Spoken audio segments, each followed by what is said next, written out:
Cari amici, benvenuti in questo nuovo video.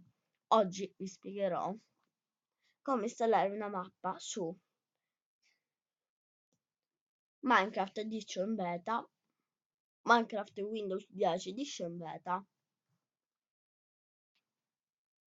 Prima di tutto si deve scaricare la mappa, tipo dal sito che volete. Dopo, nelle cartelle si deve togliere lo zip e deve andare su Windows C. Appena arrivati dovete cercare nella ricerca,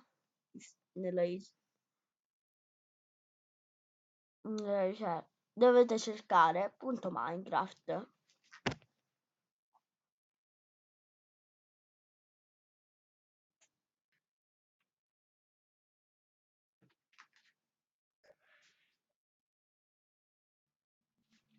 Se carica vi faccio vedere cosa dovete utilizzare.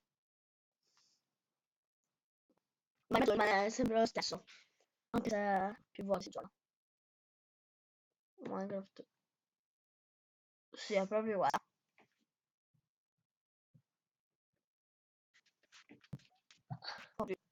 Minecraft, Microsoft.minecraft UWP lineetta SOT 8 WEKYB3 D8 DBWE.